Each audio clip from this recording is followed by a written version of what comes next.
And so our next presentation is going to be from Cecil, Barron, Jensen. Cecil is also then going to introduce our next speaker. So I'll introduce Cecil, she'll present, I'll come back if there's any questions, and then I'll go away. Cecil will introduce Dr. Strauss, and then we'll go back to the formula we've kind of been moving through. So thanks everybody for your participation as well. A lot of great questions. So Cecil has worked at the Nantucket Historical Association and Nantucket News School, and was most recently or previously the executive director of the Artists Association of Nantucket.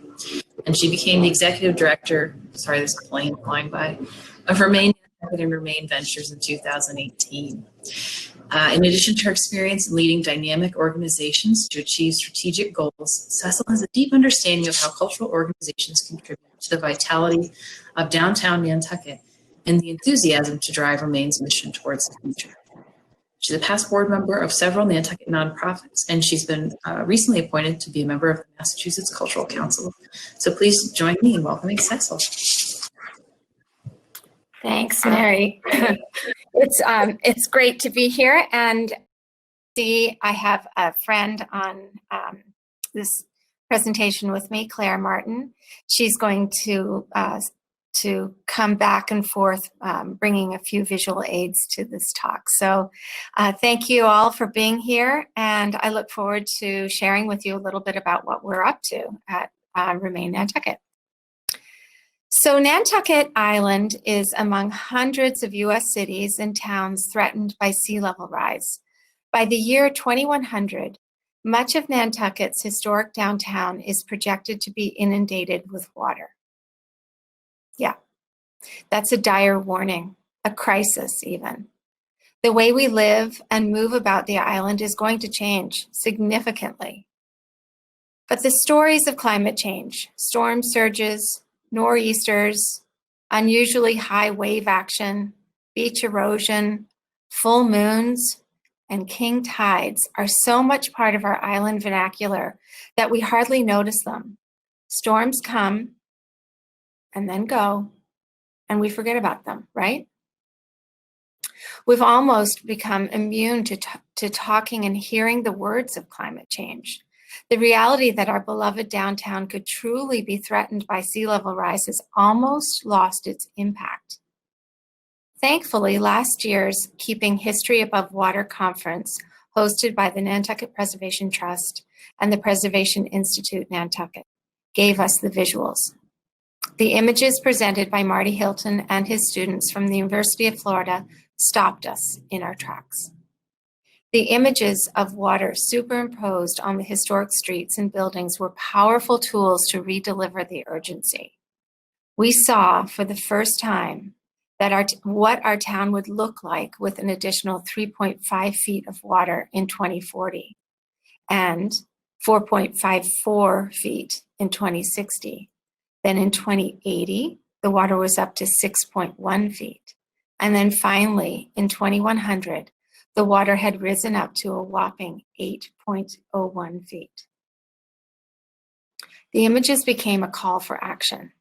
For me and the rest of the team at Remain, seeing was believing. And as Wendy Schmidt, our founder, said just last week, once you know, you see everything differently. You can't unknow it. So we decided to do something to help our community better understand the reality of sea level rise. We wanted to work with our neighbors and friends toward practical solutions by introducing potential tools. I mean, come on, if it ever was a community that was up to the challenge, it's ours. As Marty recently said, this is a place where men strap themselves to whales for a living.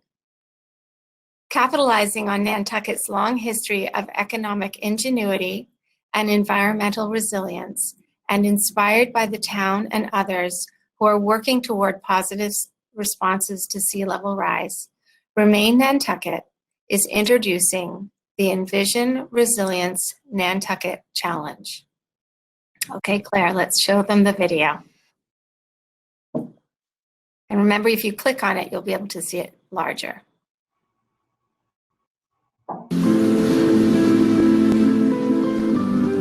There's a global crisis emerging right now, one that's been going on for almost 100 years. It's the reshaping of the world due to the forces of climate change. In coastal communities, island communities like Nantucket, you see the impact of climate change in sea level rise. And we're already seeing it now. We see it every time there's a big storm, every time there's a super high tide. How are we going to adapt to this? We're vulnerable. How are we going to live in a world where our coastlines will change? And our economy, our society, our environmental connections will all shift. At Remain Nantucket, we thought it would be really interesting to bring together some thinking partners to help us envision a positive direction for the future. What does adaptation here look like? We invited people who work in design and architecture and engineering, art and conservation, and then connected those folks with people from a variety of academic institutions around the country who are also thinking about the same issues. By the spring of 2021, we'll have interdisciplinary teams of graduate students researching, analyzing, and developing proposals for an adaptive Nantucket waterfront. We don't really have a choice. We have to take the challenge.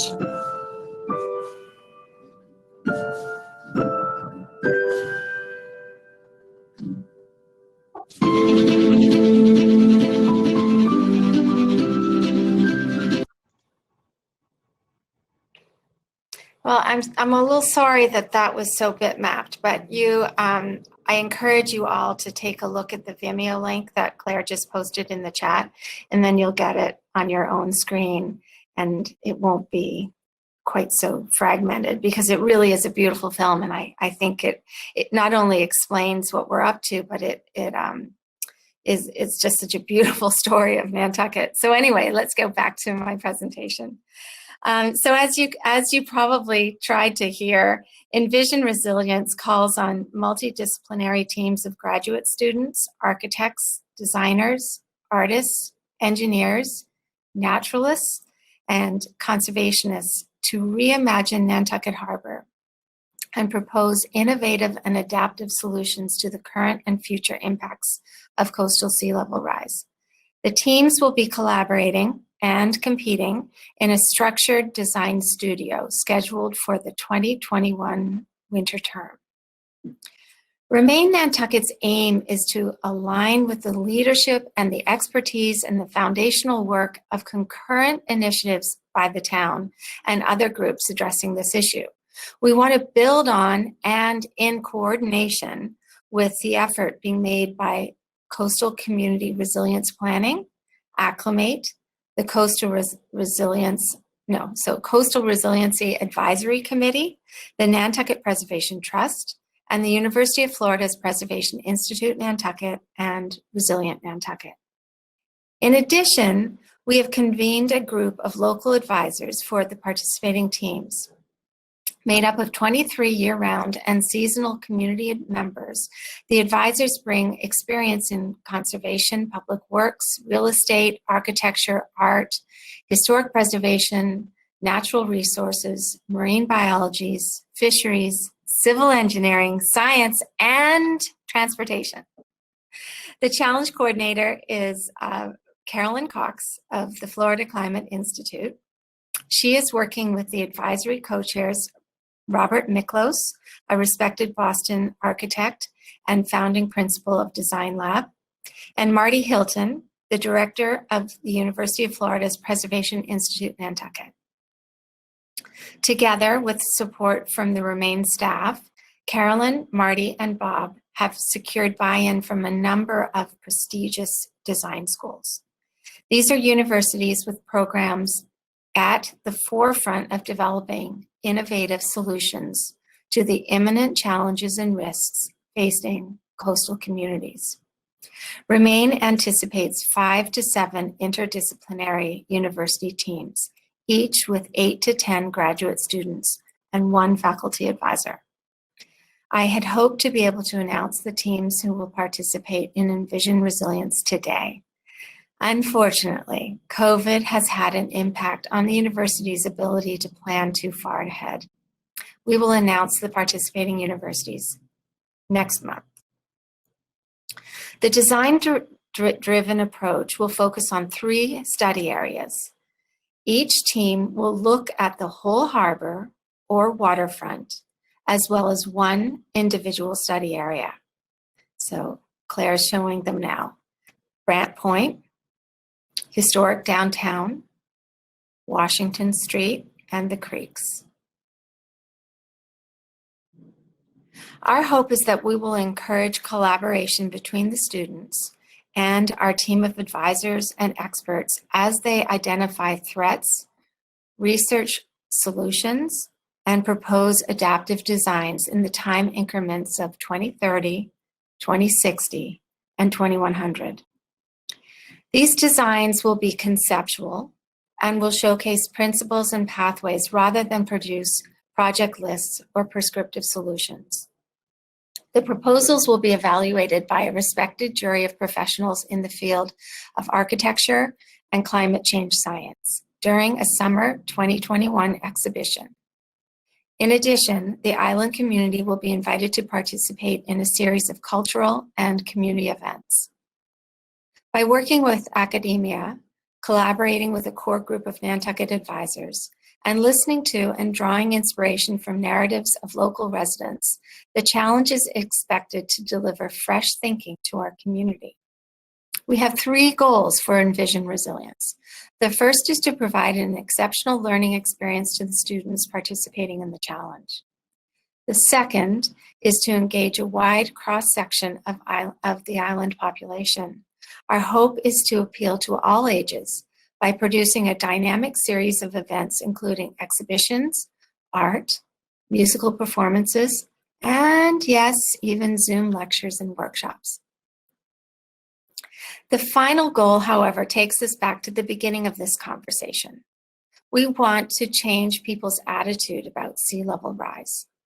In collaboration with Acclimate, we will survey members of the community before the challenge starts in order to gauge their current understanding of the issues around sea level rise. And then we will do the same thing a year from now. We hope that in a year, landowners and residents across the island will feel more empowered to take steps toward adaptation. Hopefully, they will have learned something that motivates them to be responsive rather than defensive, to feel inspired rather than terrified by the dire predictions. Maybe our friends and neighbors will want to plant a rain garden, or perhaps help with an effort to plant eelgrass in the harbor, or build a living breakwaters barrier like Pippa was talking about this morning. Maybe we will see raised pathways instead of concrete sidewalks. I trust that we will all have considered ways to live with water flowing under and past us instead of building barriers or simply retreating. We are not certain what the brilliant young minds will suggest. We simply hope that they will inspire us. With this challenge, Remain continues to fulfill its mission to strengthen the sustainability of Nantucket's downtown district by leveraging the latest scientific research and collaborating with a broad representation of stakeholders and experts. We look to our community to lead the way, and we are truly excited to see what unfolds over the next year. We hope you will follow along on our website, which will be a hub for all activity for the students and community. You may also want to sign up for our newsletter while you're on the site. The website address is envisionresilience.org. Claire's going to put that up on the chat as well. And I hope you'll all take a look and join us as we move through this project next year.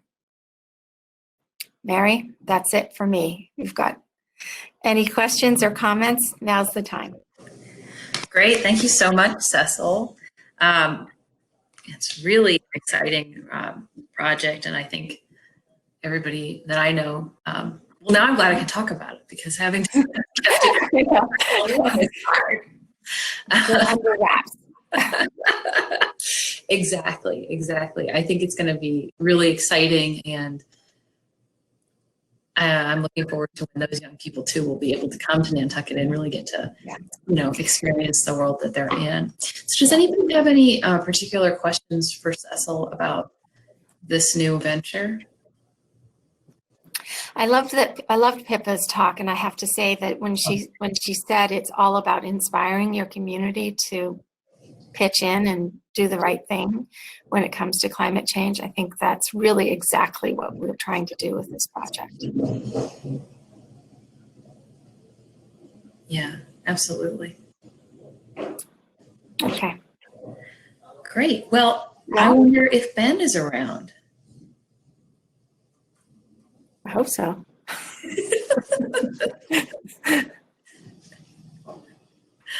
Hello.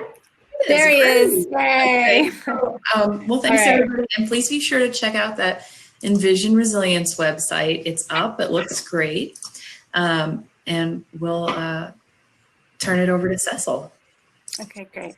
Good. Thank you. It is now my pleasure to introduce Dr. Ben Strauss, the CEO and Chief Scientist at Climate Central. Ben is a friend and trusted collaborator with Remain's Wendy Schmidt. Wendy was a founding board member of Climate Central and calls Ben possibly the country's leading expert on sea level rise and how to visualize what is happening around the world. I spoke to Ben last spring and asked him how he thought the pandemic and the worldwide lockdown would affect climate issues around the globe. Secretly, I was hoping that he'd say by refraining from air travel and rushing around in our cars to commute to work, we would have made a positive difference. Ben wasn't so starry-eyed. His view of climate change is unencumbered by emotion and wishful thinking, and he views the impact of sea level rise in decades and centuries, not months. Ben has the mind of a scholar and scientist. He studies problems and reveals indisputable facts, which has made him an internationally recognized expert on the subject. He is the author of numerous scientific papers and reports. In addition, he is the architect of Surging Seas, flood risk maps, tools, and visualizations that have earned more than 300 million page views, as well as a 2015 Webby Award nomination, the International Award for Excellence on the Internet. Along with Ben's research and reports, Surging Seas has appeared in more than 15,000 stories in at least 120 countries and 29 languages. Ben has testified before the US Senate, and his research has been cited by the White House and 2 Secretaries General of the United Nations. As an invited expert, he has given over 100 presentations to academics, professionals, and government organizations and officials. His work has been featured in US and international media. Ben's most recent paper he co-authored on global population exposure to sea level rise was the top-ranked climate research paper in the world in 2019 for media and online attention. He holds a PhD in ecology and evolutionary biology from Princeton University, an MS in zoology from the University of Washington, and a BA in biology from Yale University. But beyond the incredibly impressive hard-hitting facts and data that Ben has produced, he recognizes an equally powerful tool, storytelling. We at Remain share Ben's notion that by collecting and listening to stories of both the past and present, we can inspire individuals and communities to come together to create impactful change. Not even the experts have all the answers. By looking toward the lived experience and narratives of our family and neighbors, we may begin to envision a future that is resilient in the face of climate change. Please join me in welcoming Ben Strauss. And I will back away. Thank you so much, Cecil. Thank you. That was a really nice introduction. And, it's a hazard of these things to get a little bit embarrassed in front of the audience with a bit too much heaping of praise. But I would like to say that my very first ever public talk on climate science and sea level rise was almost exactly 9 years ago in Nantucket. So Wow. it's a real pleasure to be back, albeit fortunately virtually. And thank you to Wendy and her colleagues and Romaine back then, kind of for having the faith in an unknown young scientist. And the journey since has been really terrific. That's great. Thanks also. I'm going to wave goodbye. Oh, okay. Bye-bye. I'll see everyone later. Thanks, Okay. Ben. I'm leaving it to you now. And I'm going to pull up a slide. I'm going to do my best to share my screen here. Give me a second. Okay. And I'd like to ask everybody to double click on that because visuals are going to be very important to this talk. Although, if you give me, but first, before I get into it, I just want to finish thanking the Nantucket Preservation Trust for having me, and to Mary and Cecil for helping to organize this session, this event, and of course to Romaine and Wendy. And it's really great and also unsurprising to hear about the terrific work being done now through Envision Resilience.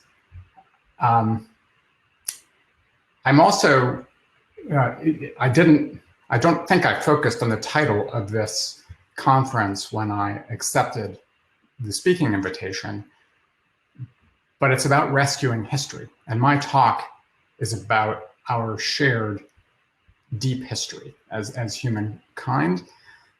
So it just feels a little bit like kismet.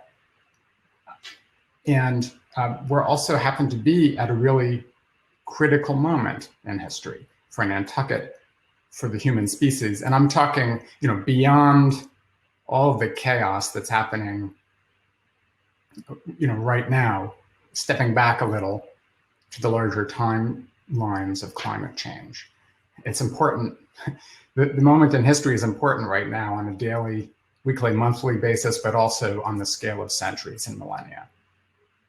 It is a tough news environment right now. It's difficult to ingest, and I think in that context, I'm glad everyone is here to be cheered up a little more by talking about climate change. But more seriously, I hope that through this event as a whole and through the remarks that I have to share, you will find some encouragement in the big perspective and some cause for hope and a framework for moving forward. So I'll give a roadmap for this talk a little bit later, but I want to begin really just by jumping in. And again, if you haven't already, now would be a good time to double click on the slides as we begin this journey. So I'm going to start with 3 very old stories. The first story is Noah's flood, familiar to you all, I'm sure.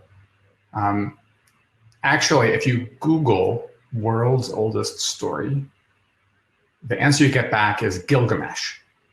But scholars recognize that the story of a flood within the story of Gilgamesh is the same flood as told in the Old Testament. That's Noah's flood. So you could say, in a sense, that conventional wisdom holds that Noah's flood is part of humanity's oldest story. I don't need to review the details. Let me just summarize. People sinned, God punished with a great flood. Now, the second story is probably unfamiliar to all of you. This is a story I call the story of the forbidden fish. It's told by a group of Aborigines who live in Queensland, near the Great Barrier Reef. And they tell of a long ago ancestor who decided to defy the gods and hunt their special forbidden fish. He was successful in his hunt. He killed a fish, brought it home, and the gods, in their fury, raised the oceans and drowned the lands of this man and his people. The third story is the story of Coyote and the flood. It's actually a collection of different stories told by different tribes across the Pacific Northwest. The common thread of these stories, again, is of a great flood, which came and swamped the land of the ancestors many generations ago. All three of these stories have previously been dismissed as fairy tales, but all three are actually based on real events. And the common thread is climate change, natural climate change, but climate change. So for the rest of this talk, I'm going to use these stories to launch a tour of climate change, its deep history, its present, its future, and into the deep future. I'm going to share choices we can make to address this challenge, argue that new stories will be critical to that effort, and explain a little bit about my own organization, Climate Central, and how we are acting on that conviction about the importance of stories. So this is a map that shows how the continents looked at the coldest point of the last ice age, 20,000 years ago. Black shows how the continents look today. Now this is important. The red shows extra land that was present 20,000 years ago. Why? Because sea levels were 400 feet lower than they are today. And why was that? Because of the cold, much of that water from the ocean that's in the ocean today was locked up at that time in great ice sheets covering most of North America, parts of Europe, and Siberia. And you can see those in the grays and whites on this map. And then, starting 20,000 years ago, we had a natural global warming that took place. And the ice began to melt and the seas began to rise. So watch, I'm about to transition the slides and see what happened over the next 4,000 years from 20,000, starting at 20,000 years ago. So there we are at 16,000 years ago. And now I want you to bring your attention to the Pacific Northwest, the area inside the red circle, where the Coyote story comes from. And now I'm going, watch as I change the slide again to 12,000 years ago. All of the ice has disappeared between 16 and 12,000 years ago. So one of the things that happened was, as the melting began, a great lake formed, an ancient lake that no longer exists. It's called Lake Missoula, and it was in the area around Missoula, Montana. It was filled by the melting of those glaciers and ice sheets. It grew to be larger in volume than Lake Erie today. It was a great lake. But it had an important difference, which was that on one side, to the west, it was held in place by a dam made of ice, not land. So as the lake filled and filled from the melt, the pressure on that ice dam grew and grew until one day it failed. And from the geological evidence of the flood that came out of that lake and its magnitude, we believe that whole Great Lake drained within 2 or 3 days, sending floods coursing across Western Washington, eventually capturing much of that runoff in the Columbia Basin, shooting down the Columbia River Valley and Gorge. If you had been a Native American alive there 14 or 15,000 years ago when this happened, and you had been lucky enough to be up from the river, maybe above your camp, gathering something in the hills and looking down, you would have seen a 1,000-foot high wall of water moving toward you at 70 miles an hour. So if you saw that and survived, you would have told that story every day for the rest of your life. It's hard to imagine that any other event could have inspired the wide-ranging flood stories, Coyote and the flood stories, found throughout Pacific Northwest tribes in the area that was affected.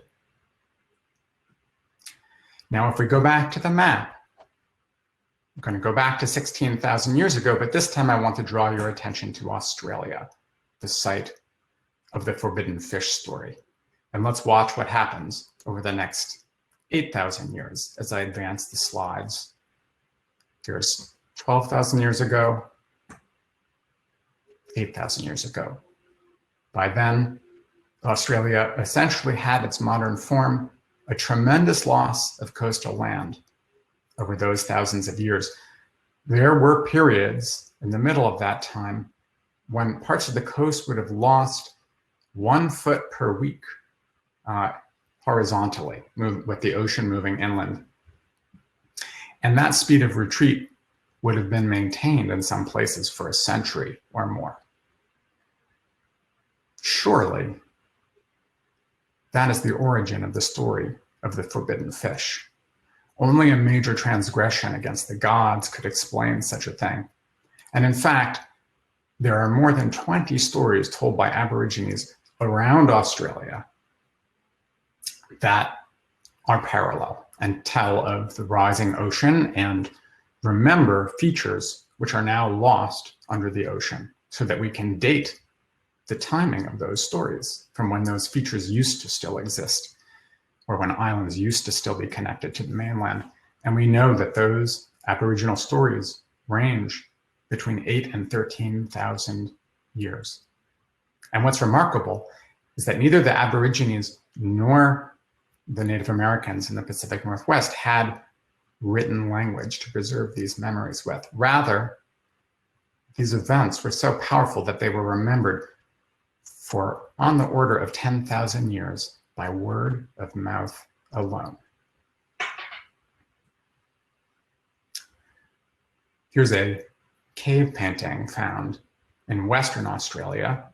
It's been a mystery, its age and provenance, for a very long time. Quite recently, some scientists doing very clever work dating tiny charcoal flecks left in traces of mud from wasps that make their nests with mud. They were able to date the carbon flecks and find layers of wasp nest remains that were below the paint and just above the paint, and narrowed the age of these down to just about 12,000 years. And that is 12,000 years ago. You see the apparent conflict in this image, and you can imagine the conflict that might have been spurred by coastal peoples constantly uprooting, migrating inland, perhaps coming into conflict with their inland cousins as they tried to find new land.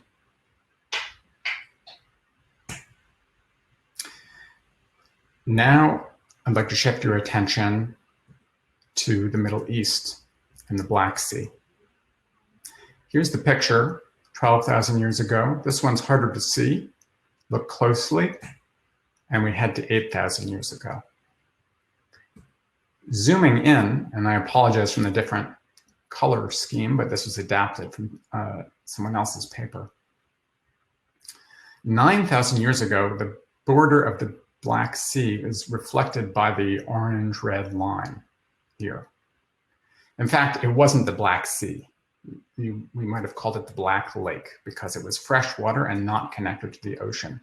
But as the ice was melting, the sea was rising, including the Mediterranean Sea, until finally it rose high enough to pour over the Bosporus Sill, cut a deeper channel in an event that led to the filling of the Black Lake up to its present level as the Black Sea, adding around 50 vertical feet in a matter, we think, of weeks.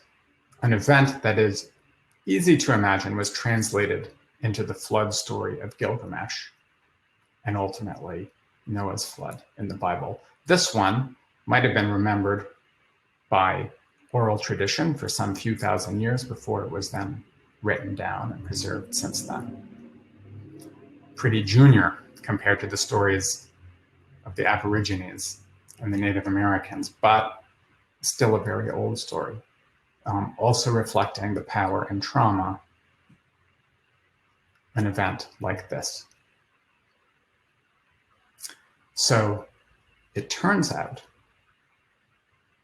that word of mouth alone was able to retain the factual basis of these ancient events, the earliest memories of humanity. And to last so long, they must reflect deep significance, a deep trauma, simply from the slow rate of natural climate change when we had so little built environment to lose. What will happen if we see a faster rate of sea level rise in today's world? Now, before going there, I want to take yet another step back to put this warming in context for a moment. This chart shows around 500 million years of reconstructed temperature history on planet Earth. Humans emerged around 2 million years ago. That's in the middle panel, kind of toward the right of the middle panel. And since that time, we've been in a series of ice ages and warm periods in between them, called interglacials in the scientific community. They're really just blips. You can see that in the second panel to the left, compared to the longer ice ages. But I want to focus above all on the last panel to the right. Here we are at it begins at 20,000 years ago, that coldest point of the last ice age we were just looking at the map for. And then you can see the natural warming that occurred over the next 10,000 years or so. Starting 10,000 years ago, we have seen really unusual climate stability in the history of climate as we've been able to reconstruct it so far. And that's just about when agriculture began. And then civilization began. All of our familiar history is in that little blink of time where we have enjoyed a stable climate. Zooming in, though, we can look at the last 2,000 years. This is a temperature reconstruction, and see the temperature has begun to climb again just since the Industrial Revolution in the 19th century. And we can see that sea levels have begun to respond to that warming just in the last century, in the 20th century. So far, the change measured, fortunately, in inches, not in feet. But it's easy to tell by eyewitness that big ice has started to melt again. These are two photographs taken from the exact same vantage point, 60 years apart, of a glacier in Alaska. And there are hundreds of photo pairs like this from glaciers around the world. So where could this go? Our current warming, the melting and the sea level rise that's begun right now. To start to tackle that, I want to begin with this remarkable public art installation called Ice Watch that I was lucky enough to stumble across in Paris, 2015. It was installed just ahead of the global climate negotiations that took place there. It feels like many ages ago now. A brilliant artist from Denmark took a tugboat out to Greenland and lassoed a few chunks of ice that had recently, some icebergs that had recently calved off of the Greenland ice sheet. And he tugged them back to Copenhagen, loaded them on special trucks, drove them to Paris, and left them in the arrangement of the 12 points on a clock. He called it Ice Watch. brilliant. All of us, the people of Paris, the delegates, the observers, were there slowly watching this ice melt, wondering how long it would take. To me, the profoundest part of this display is the simple fact that it shows that when it's warm enough to melt the ice does not all melt in a second. It takes time. It's easy to know it will melt. It's hard to know exactly how quickly. But the fact that it takes time means that since we've already turned the thermostat of the planet up by around 2 degrees Fahrenheit so far, a little more than 1 degree Celsius, ice melt and sea level rise have not yet caught up. Add to that the fact that carbon dioxide can linger in the atmosphere for centuries or millennia, continuing to contribute warming, and you arrive at a very little understood fact, which is that our problems will not stop when we stop polluting. Very profound. I think probably innately we all tend to assume that one day things get bad enough and the other half of California burns, or whatever problems multiply around the world, we will just figure it out and stop polluting and the problem will stop. Actually, what will happen is the problem will stop getting worse, but it won't stop. It might stop getting worse. It might continue for a variety of reasons. The pace will be less than if we were adding to pollution, but we've set up a series of events that will extend for hundreds and thousands of years. So some colleagues, and I decided to do a bit of research about this and sea level rise. We decided to look at what are the long-term sea level consequences set in motion by different amounts of warming today.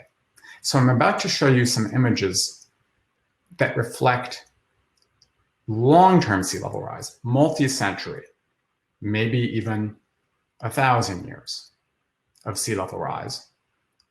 But sea level rise set in motion by what we do just in the next decade or a few decades. Okay?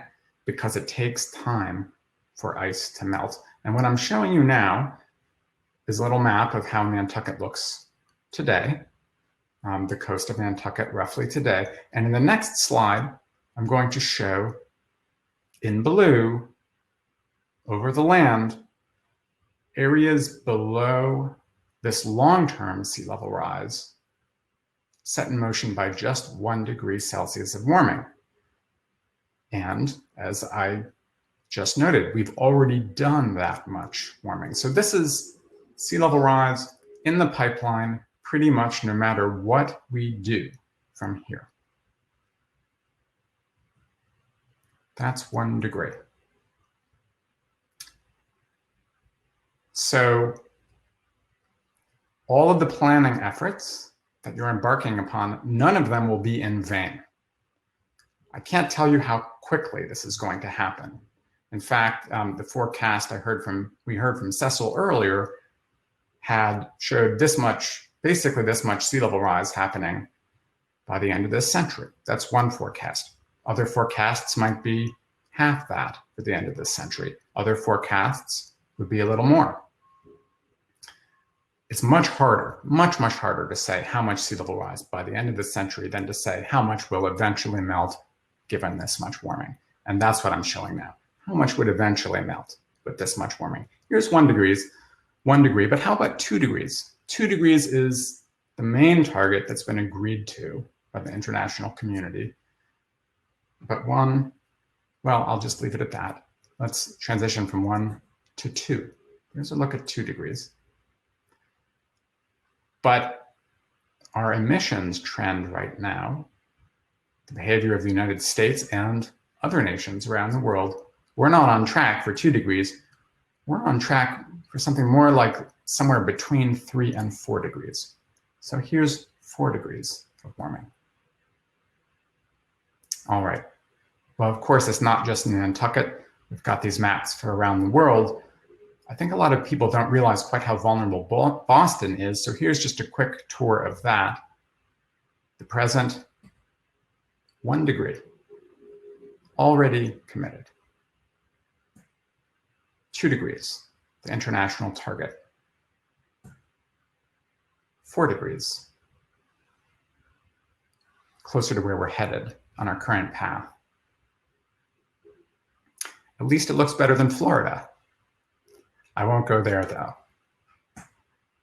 So Climate Central, these are all maps you can find on our website at seeing.climatecentral.org. We also have worked with an artist, Nikolai Lamb, to give a more concrete view of what different futures could look like at iconic locations around the world. Here's a photograph of the gateway to India in Mumbai as it appears today. Next, I'm going to show the projected long-term sea level set in motion by 2 degrees Celsius of warming. And next, if we don't limit pollution to 2 degrees Celsius, is an image of what's set in motion by 4 degrees Celsius warming. All right. Here's Shanghai today. Now, next, if we limit pollution, if we limit warming to 2 degrees Celsius, if we limit warming, if warming continues on to 4 degrees Celsius. And finally, I'll just give everyone listening a chance to guess where this might be. I suspect it's a familiar place for many of you. This is the 4 degree scenario, and I'm going to dial it back to what we can achieve and unveil if we limit warming to 2 degrees Celsius here. That's the scene that we're looking at. But we don't have to go out centuries to see big problems. This image shows the area projected to be below the annual flood level in 2050 as sea levels continue to rise. Here looking at Bangladesh. The bad news is this is based on outdated, well, valiant but erroneous elevation data, which has been the principal elevation data used by the international research community to assess global vulnerability to sea level rise. A data set used for a decade, supplied by NASA. And unfortunately, on average, it gives elevations that are more than 6 feet higher than they really are in the coastal zone, giving a false sense of security. Colleagues and I worked on developing a new global coastal elevation data set using machine learning, AI, to greatly reduce that error. And the new data set, well, I'll show you the updated map. It looks very different. Basically, the research that we published in Nature Communications last fall showed a tripling of population vulnerability globally, with much worse in some places, like Bangladesh.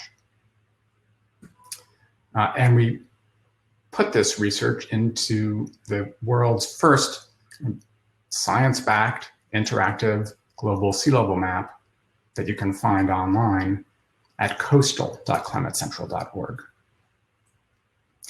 Now, fortunately, in the United States, we have been using better elevation data for many years because it's been available locally.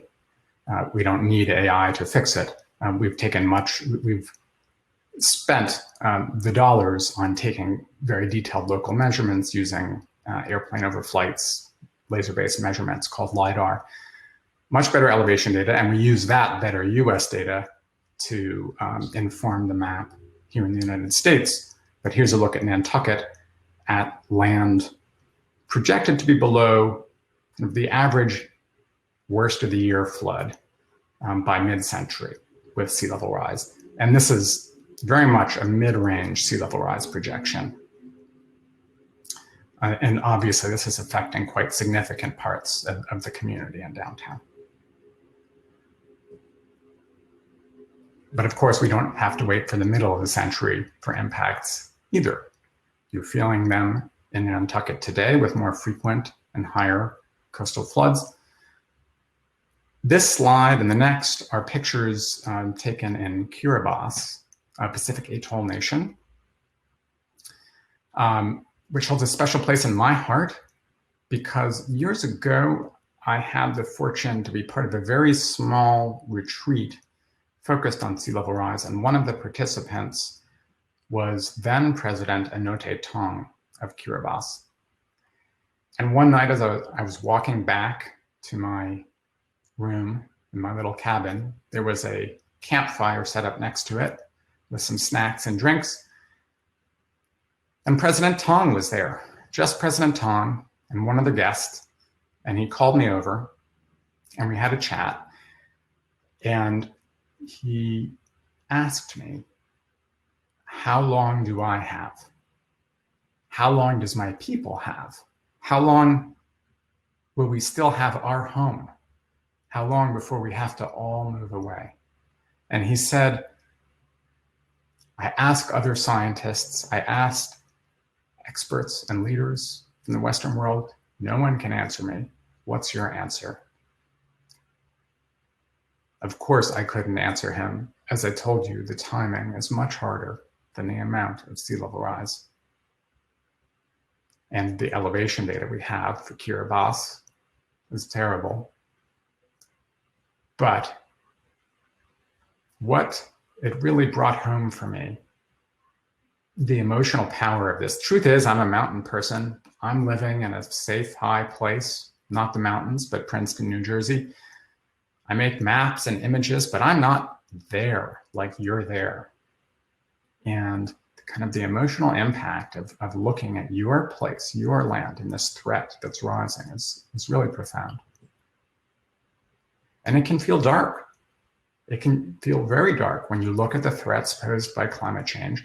I've touched on just one of them. I'm sure you know many, many others. The good news, from my point of view, is that this is the easiest hard problem. We do not know how to end war, how to cure disease, how to find justice for all, or end poverty and hunger. Those are hard problems, and the continuing struggle to advance our progress on those hard problems is part of, to me, what defines being human. Climate change is also a hard problem, but we do know exactly how to address it. And it looks a lot like this. And this, protecting forests or planting them, farming in ways so that the soil captures carbon instead of emitting it. It looks like creative solutions to the climate impacts we can't avoid. This is a mock-up of part of the Big U or Dry Line in Manhattan, a way to try and protect the island from rising coastal storms that finds a way to actually increase the quality of life by creating buffer parks and elevated areas in the process. The kind of thing I'm sure that the Envision resilience teams will be thinking about. And there are so many other things. Almost no area of our modern lives is not connected. So here is the critical point: to do all these things, and we're going to need to do them all, and to agree to pay for the huge cost of sucking carbon back out of the atmosphere. That's what's shown in the lower right. And we're going to want to do that if we have a hope of avoiding those long-term sea levels that I just showed you, but it's super expensive and has no economic benefit to anyone, except for this long-term collective benefit. I can't imagine the fight over who pays for that. If we're going to do all of these things, we are going to need all hands on deck, deeply committed for a long time, for decades. So how do we do that? I believe that stories will be a key ingredient. Our ancestors responded to their crises with stories. The stories were powerful. They helped to shape who we are. If you think about it, Noah, the Old Testament, shaping values, critical values that last to this day. Aborigine culture, one of the most important values, don't hunt more than you need. Don't take more than you need. Closely linked to the moral of the forbidden fish story. But of course, our ancestors couldn't stop the floods with their stories or changing their behavior based on their stories. Today, we do have the power to affect climate change and manage some of its impacts by changing our values and behavior. And we are going to need the power of stories to do it, to help inspire and sustain the major effort required in every sphere, in every local community like Nantucket, every special place. So what will effective stories look like that really, really reach people? Some principles from social science, a great deal of research, and from common sense. Make the stories personal, which often means make them local and make them current. Make them visual, make them frequent, and critically deliver them via trusted messengers so audiences can hear them. Reach great numbers, reach people in key places, and reach across ideologies. Making effective climate communications ubiquitous is our mission at Climate Central. We're a band, modest band of 30 based in Princeton. The photograph is our feeble attempt to form a human sculpture of our logo, photographed by a drone. But as few as we are, we employ force multiplier strategies for generating and distributing effective content at scale. We catalyze and support thousands of trusted and influential messengers to tell their own climate stories. So now I'm going to share a little bit about how we do it. You might recognize this frequent user of our materials and information. Every week, we provide TV-ready graphics, data, climate science, and support for trusted local storytellers, and in some cases, national ones, weathercasters like Al Roker. We've got about 950 of them signed up so far, about 40% of the nation's total, signed into a program that we call Climate Matters, representing around 90% of media markets. TV is in fact still the leading source for local news and weather. It reaches key audiences, and local news is highly trusted, particularly for safety information. So here's what it looks like. And I'm going to try a video. I hope this works technically. If you haven't double-clicked before, double-click now to see this full screen. There's an unmistakable trend here. No matter what snow we get, it will melt faster than years past. Climate change and more warm air making its way with moisture and causing bigger storms. Above normal days during springtime has nearly doubled. In particular, has seen a 55% change. Y sobre el área de Denver, que la temperatura lentamente For every 1 degree increase, the air can hold 4% more water vapor.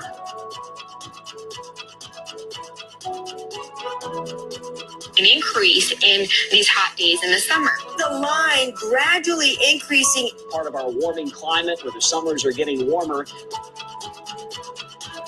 The increase in the number of smoky days that are expected can lead to higher pollen levels. The change in pattern of diseases spread by insects such as mosquitoes.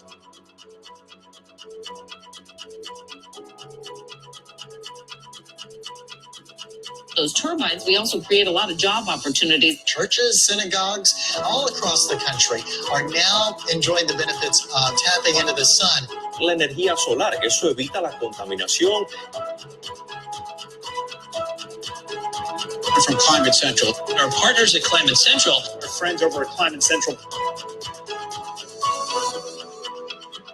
The global warming is not fake news, folks. Incredible what's going on right now on Earth. Changing our climate, and that's why it matters.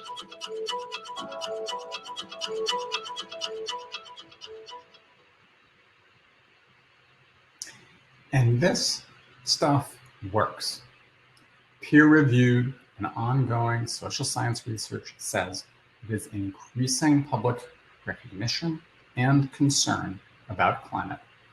In the lab, in the field, in conservative media markets, and in national analysis. We're also adding renewable energy forecasts as a major growing segment of this work with local information daily. I can imagine a future reflecting good offshore wind days around Nantucket. Here's how the program is growing. In the first year that we produced any material by Climate Matters, 2010, 54% of TV meteorologists recognized climate change. By 2017, it was 95%. The American public changed its views from 57% to 71% over the same period. We reach far beyond the choir, and we have big plans to scale. We also work with national and especially local journalists through related programs to get feature and front page stories and headlines in generally unlikely places where audiences need to hear it most. Places like Arizona, the Florida Panhandle, and Idaho, as shown here.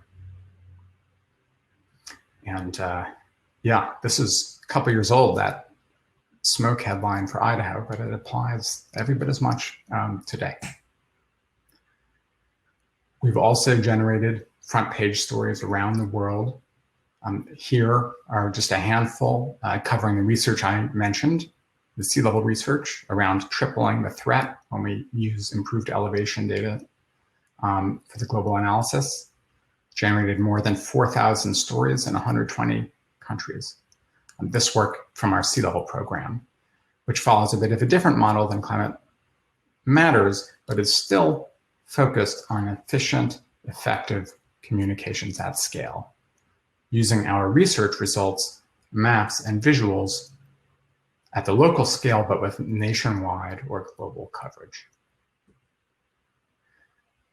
Today, we are working to leverage and tie together all of this work with a major new initiative that we call Real-Time Climate for frequent, local, real-time alerts to journalists, social media influencers, NGOs, and others, calling attention to moments when climate is relevant in that place at that time, a flood, a heat streak, or other events like that, and building this out to a massive, massive scale so that, like popcorn over the whole US map, we can be sending out real-time alerts at exactly the moment when journalists will be most interested and when audiences will be most receptive to this action of putting the climate sticker on every event where it belongs, which we see as a key to generating that deep public commitment that we're going to need for decades. So that's a little bit about Climate Central and how we work to catalyze effective climate storytelling locally, timely, frequently, visually, and through trusted messengers. Your work is another form of communication at a deeper, more local level. And I wish you every form of success. But before I close, I want to circle back to the story that I started with. After Noah's Ark arrived at Mount Ararat, God showed a rainbow as a covenant, one of the very few in the whole Bible that we can interpret as a promise to never again send a deluge to destroy all things. But this leaves open the possibility that we could bring a terrible flood upon ourselves. Call it the rainbow loophole. It's up to us to close it. Climate change turns out to be a central theme in the whole arc of human history. It shaped our oldest stories, and it will be our biggest legacy, with consequences that ramify for thousands of years. At Climate Central, our work is to stimulate and support thousands of trusted voices to tell stories about climate change today. If we all tell enough stories well enough to inspire a response that rises to this great challenge, then maybe the stories our descendants tell about us will be filled with gratitude. Everyone has a different part to play.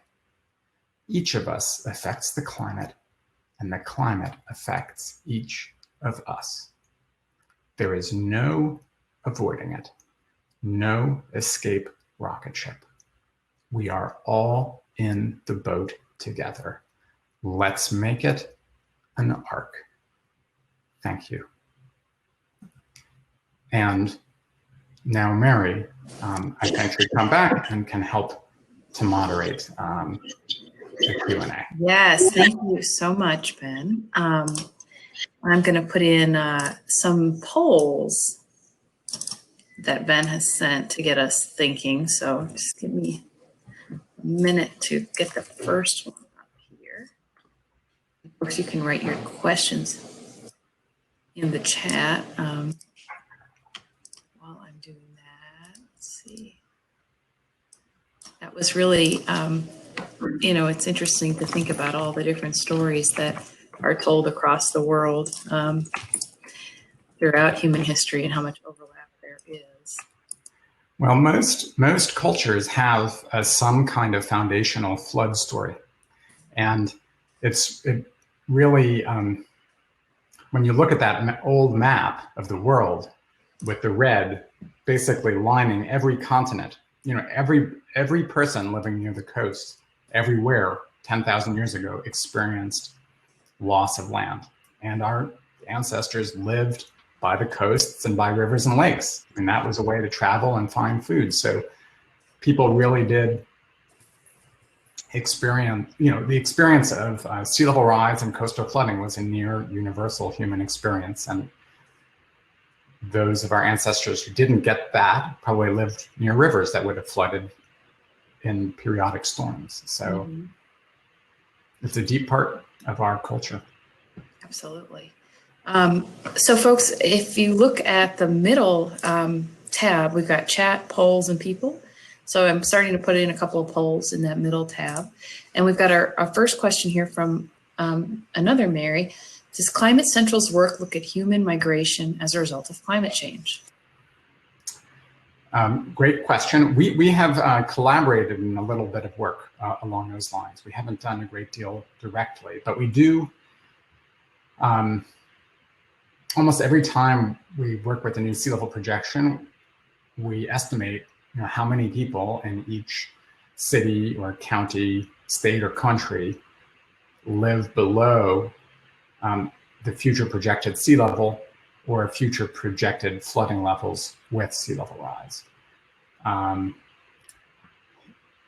The research on migration is really interesting. I do fear, and I look at what happened in Europe over the last number of years when it experienced migration pressure from the Middle East and especially Africa.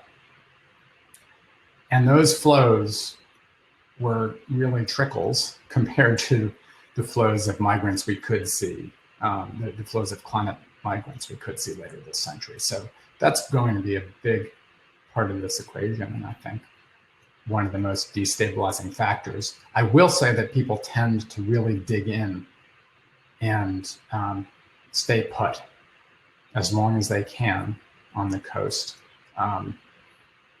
maybe inadvisedly so. But there's a fair amount of research suggesting that people will really dig in and resist moving even long after conditions have become quite dangerous and unproductive.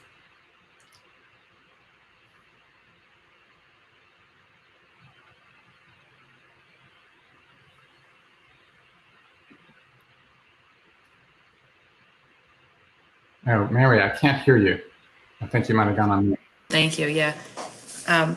Carolyn, who's working with the Envision Resilience team, just posted a link. Here's a great resource for climate-induced human migration. And Jillian says, thank you, I do feel slightly more encouraged. What convinced me personally that there was sea level rise was talking to an old fisherman on the New Jersey shore who had watched the water level on a dock rise very slowly over many years. His story resonated with me more than data. Yeah.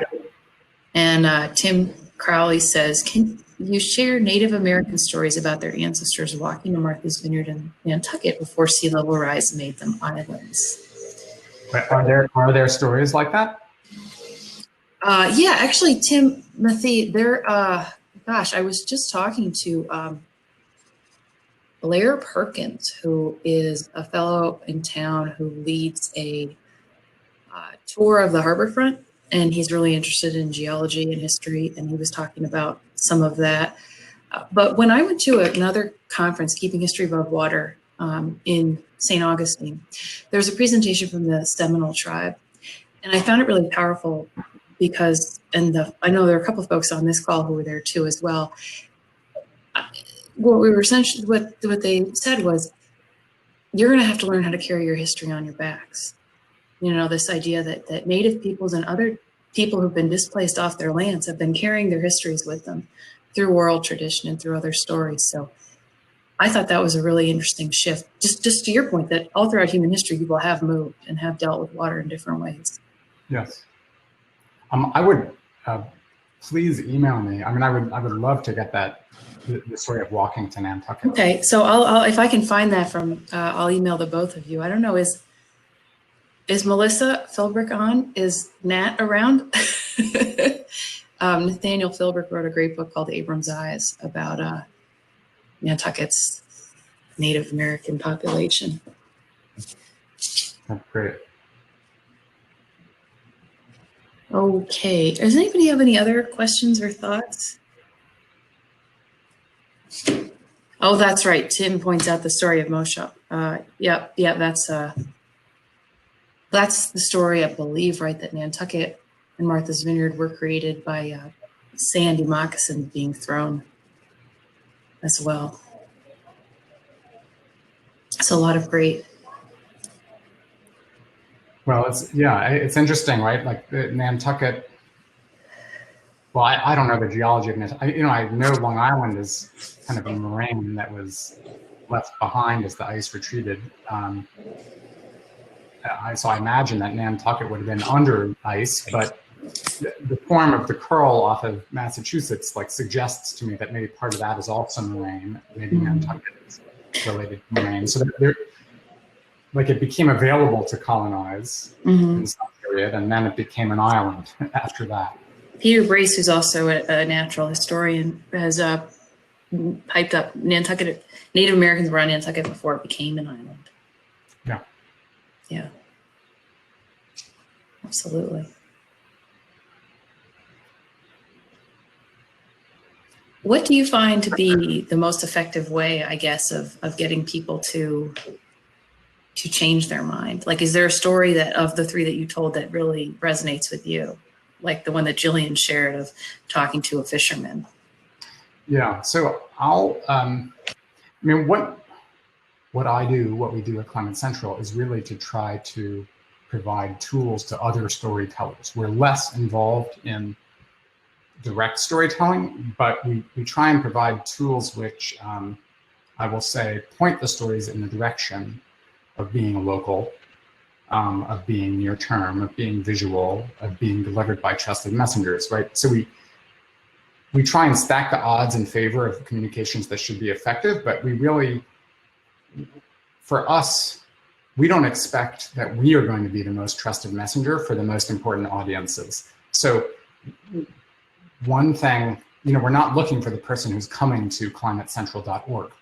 We're not even looking for people who are necessarily trying to consume climate information, although we're also interested, for sure, in them. So, one thing I'd say people should consider is, who in their circles needs to hear about climate and will trust them, right? Who trusts me? What are the communities? Who are the individuals and communities where I can tell a story? I will say, just personally, and this is a bit different, it's not about a particular story, but I find when I'm with professionals, let's say, or a certain intellectual group, and someone comes up to me and says, well, I don't know about this climate thing. I know you're a climate scientist, but I'm kind of skeptical. I find that, I'm willing to engage in hearing what they're skeptical about and rebutting the various standard arguments of why humans aren't causing climate change. Those usually don't prevail because someone has already made up their minds. What I found to be more effective is to try and step into the shoes of the person that I'm speaking with and say,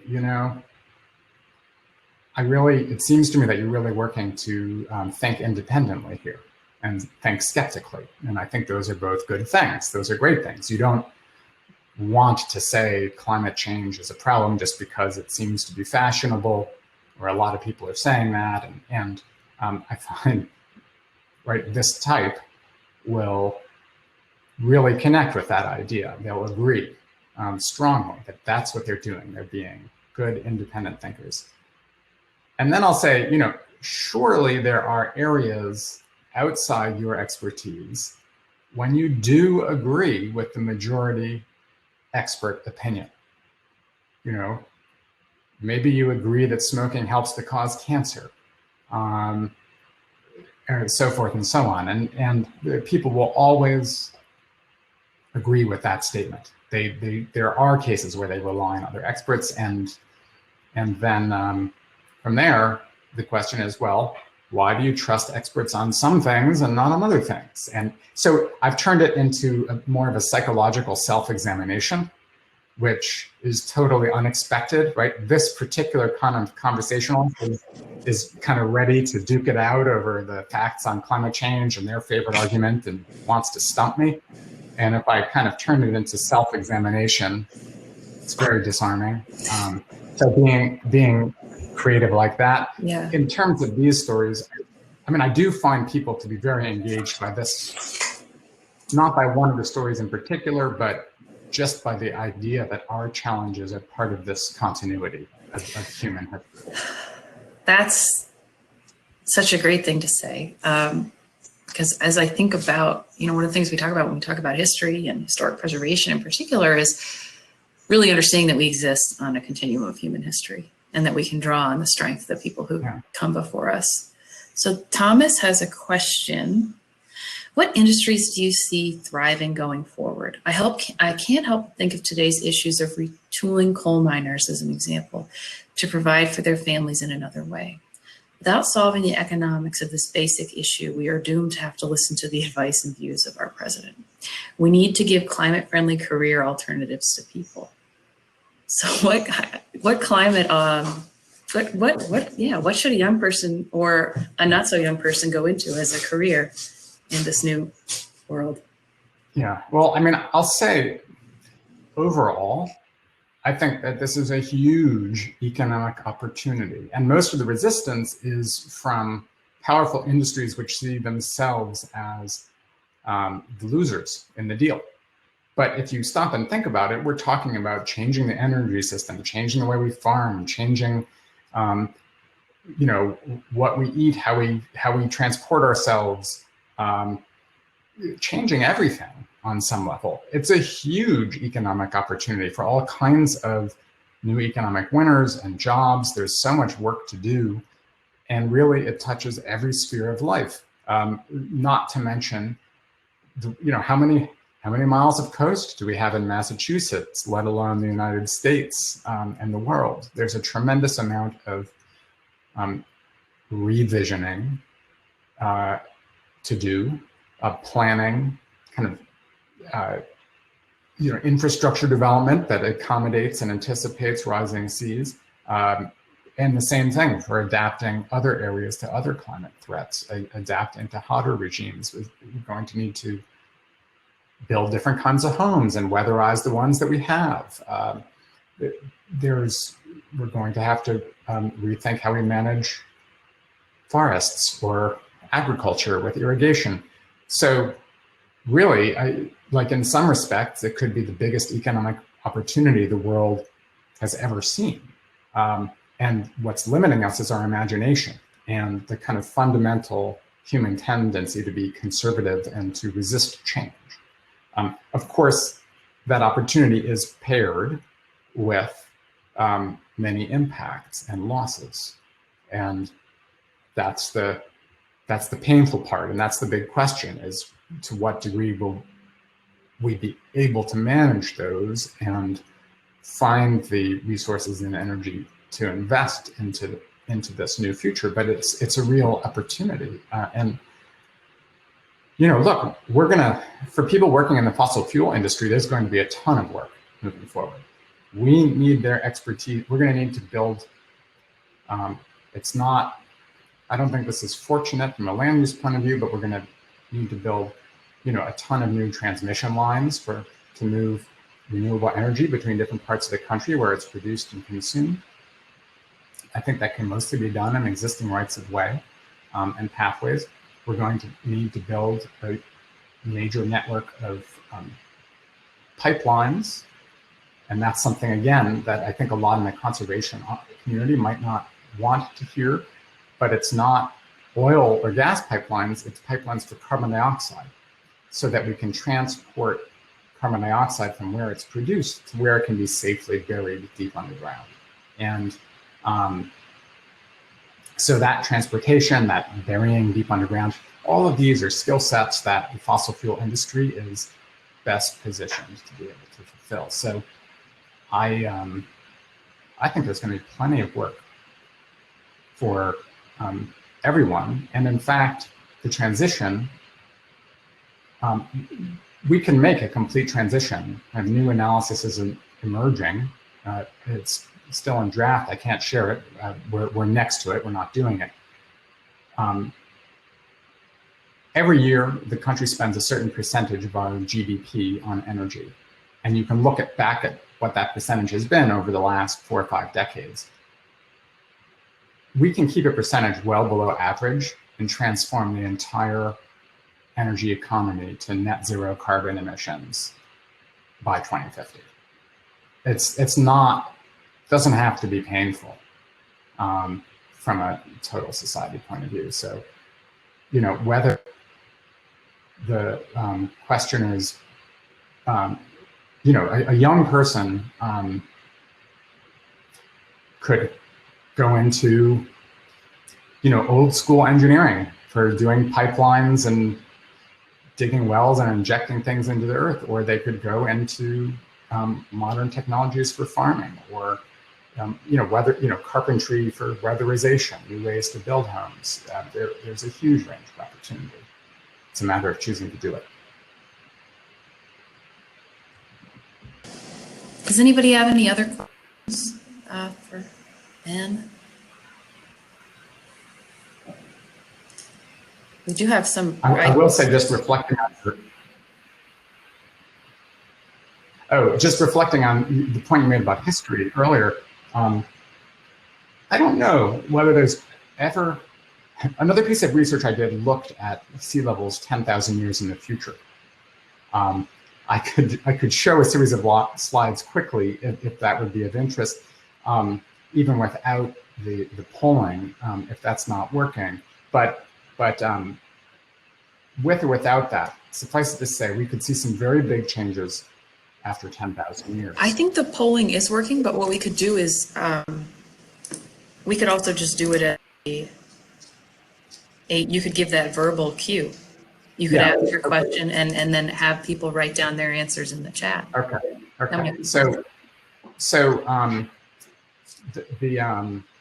Anyway, the point is that we're at a juncture. My talk looked kind of 10,000 years into the past and then looked at the present. But we have projections for 10,000 years in the future, depending on what we do. And I don't know that there's ever been a moment in history when people who are listening and paying attention have been able to know that what we do in the next 10 years can affect the next 10,000 years. And on the one hand, that is a huge burden, a huge responsibility that we never asked for. On the other hand, it's a huge opportunity. This moment, what we do now, can do so much service for the people who come after us, or the young people alive today, and the generations to come after that. And in that sense, we've been blessed with the chance to make a difference for far more people than any of our ancestors ever imagined that they could.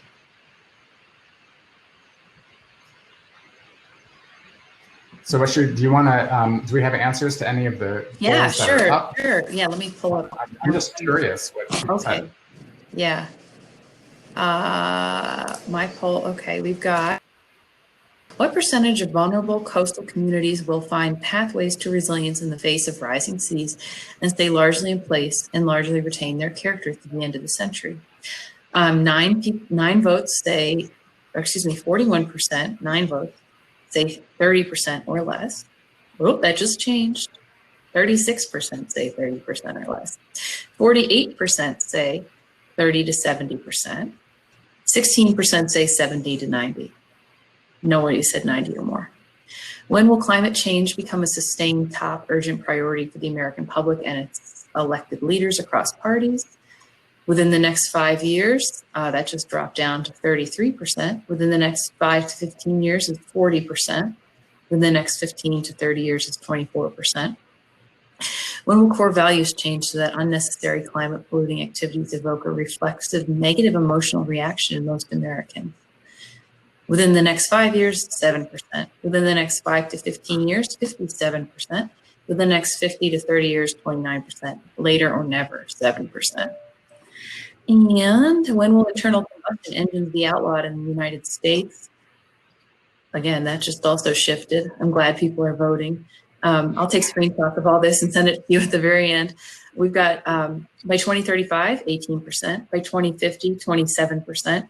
By 2075, 24%. And later or never, 30%. So those are some pretty even percentages compared to, I'm glad that almost 60% of us think that our core values will change drastically in the next 5 to 15 years. It's not a long time in glacial time, geologic time. No, I kind of thought of that question because, well, it's interesting. I think there are a lot of, technical terms, like nonlinear change is one of the scariest things in climate science. And we look in history, the things like the Gulf Stream can turn on and off across 10 years, and that's happened again and again. And those fast changes are the ones that are so hard. But it can also happen with culture values politics. And we've seen that happen with issues like gay marriage, or where public attitudes and values just shifted quickly. In my life, when I was growing up, at first, like almost no one recycled, and now, like if I have an aluminum can and there's no place to recycle it, and like my only choice seems to be to throw it out, like I feel bad. Like it's just like I can't do this. It somehow is translated into like a moral, emotional response, and so I think I just wonder whether people will have the same thing, like turning on the old internal combustion lawnmower that I had in my garage after all these years. Like, is that going to feel the same way? I just can't. We've got a question from Chris. Assuming that the U.S. could be carbon neutral by 2050, where does the world stand with China on its present course building hundreds of coal-burning plants? Likewise, India. Yeah. Well, we're the biggest historic polluter, but China is the biggest current polluter. And they still are building new coal, but they're building new renewables even faster. In fact, they're the world's biggest investor in renewables. So we have to hope and also use every means at our disposal to kind of keep China on the path that they're on and accelerate it in terms of their investment in renewables. But it's, the truth is that they're going to eat our lunch. Like if we don't invest more in renewables, they will continue to be the world leader and export solar panels and renewable technology around the world. So it's, an American patriot should be very concerned about how much, we've been a leader in renewable technology, but China is now the strong leader in the manufacturing, and they will be knocking on the door of technology, and our lunch will get eaten if we don't act. Because the world, whatever is happening in the politics of the United States or any particular country, overall, the vast majority of the world understands and recognizes this problem and will be transitioning to renewable energy and just new climate-friendly ways of doing all sorts of economic activities. So the countries and the companies that can be leaders in developing those technologies are going to be big economic winners from that. Kind of goes back to your earlier point about the various fields that were open to people now. And we've got one comment from Timothy, one type of history that might help urban residents understand the coastal land upon which they live is to emphasize how much of Boston, Manhattan, Washington, D.C., and San Francisco was built on landfills. Yeah. Yeah, it's remarkable. I agree. I have friends that live in Washington, D.C. who texted me, a newly married couple, and the husband doesn't want to buy a house because what happens if it's going to be underwater? And I said, well, you should be at this conference. Anyway, a lot of different questions and lots of things to think about. But this has been a fantastic presentation. Thank you so much for your time and for sharing those slides, and for everybody for your poll responses. And we have one more presentation in about 10 minutes. So we'll be signing off here, and then we'll hear from Amy Longsworth from the Boston Green Ribbon Commission at 3:30. So thank you so much, Ben. Terrific. Thanks so much, Mary, for having me. Really enjoyed being here. We're so glad. Thanks everyone for your time. Thanks, everybody. We'll see you in a little bit.